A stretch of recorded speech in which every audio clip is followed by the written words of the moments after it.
SH-101. It probably needs no introduction, but as an introduction, I'm going to say it's 1983's last desperate attempt to come out with a really useful analog monosynth.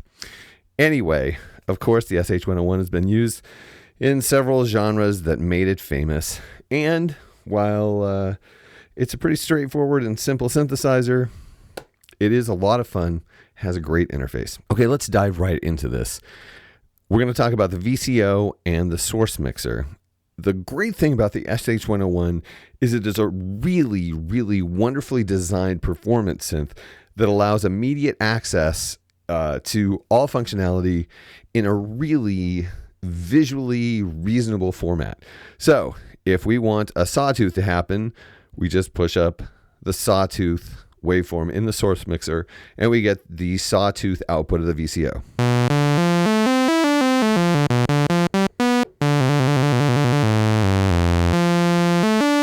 So that's fantastic. We can also mix waveforms, but we'll talk about that in a minute. First, let's address this waveform. Okay, currently we have it at the 16 level, octave-wise, 16 feet. It's an organ pipe measurement. Anyway, now, of course, we would like it to go a little bit lower than this, so we do have a transpose that we can go down to in the left-hand controller to get that level. That's as low as we can get with this sawtooth.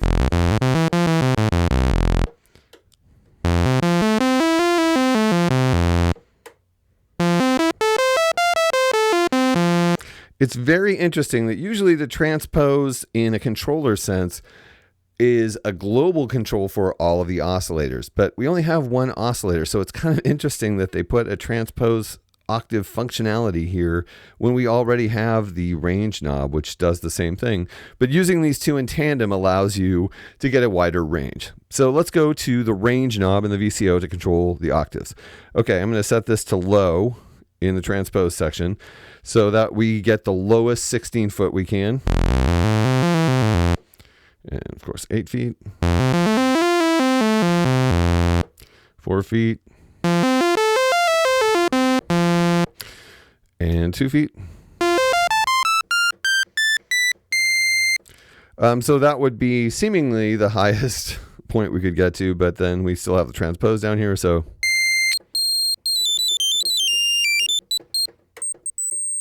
Wow, right up at the edge of an old man's hearing. Okay. So yeah, there is a very wide range VCO on this thing. So I'm going to put this, I'm just going to, from now on, this is going to sit in the low level of the transpose on the left-hand controller.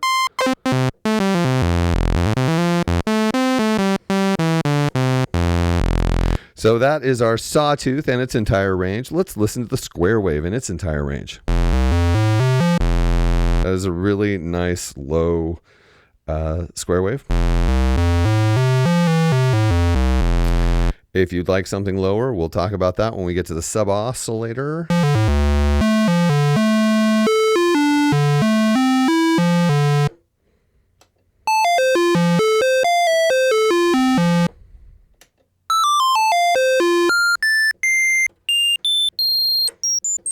Again, we have a huge range, but that is a really nice square wavy sounding square wave. Really deep and full. And while we're in the square wave section, let's talk about pulse width, because when we're using the square wave, as you can see denoted in this little graphic, we have the ability to adjust the pulse width. Whoa.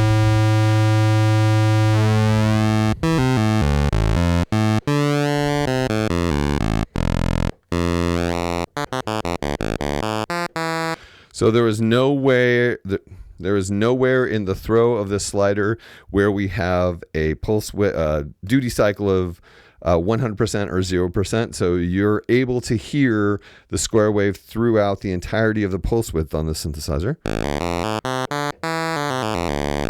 Also, when dealing with the pulse width slider, right now I have it set to manual, which allows you to statically set the duty cycle of the square wave.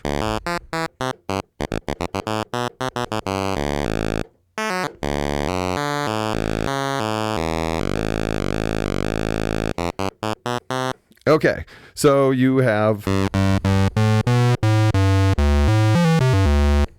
wide range of pulse widths to choose from that are all very sonorous. Okay, if we want the pulse width to be affected by something other than us throwing the slider back and forth, which you can do.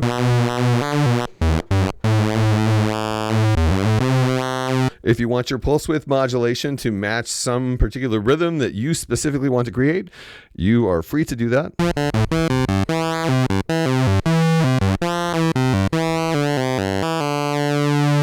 Or if you'd like, say, the LFO to do it.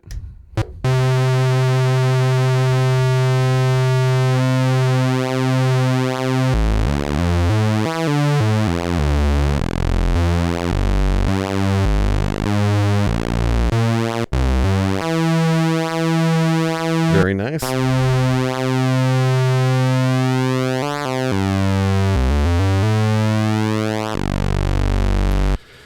Undoubtedly loved by Nick Bat. Or, and of course, all of the different LFO waveform settings are going to have an effect on that. It sounds like the square wave is a little bit rounded off to give you... Oh, maybe it... Oh, I see what happened. When you have it set to LFO, you'll see a triangle wave here. That's because that's the only wave you're going to get from the LFO into the pulse width. So you can't do like sample and hold in your pulse width, which is sad because that's kind of cool. But anyway, also, if you want to control the pulse width with the envelope, all you have to do is switch it to envelope.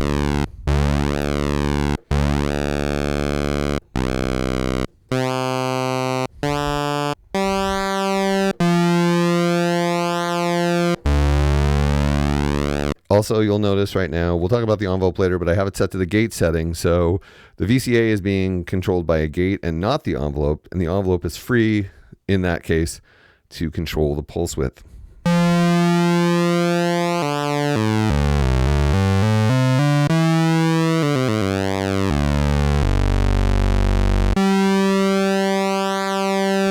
So that's a very nice sound. Also, if we wanted to, we have the ability right in the VCO to have modulation permanently affect the frequency of the VCO. Of course, if you want to do it expressively, we'll talk about that when we get to the bender. But if you want a vibrato on your sound or something going constantly, you have the mod slider in the VCO to help you with that. Let's turn off the pulse width so we're not distracted by that.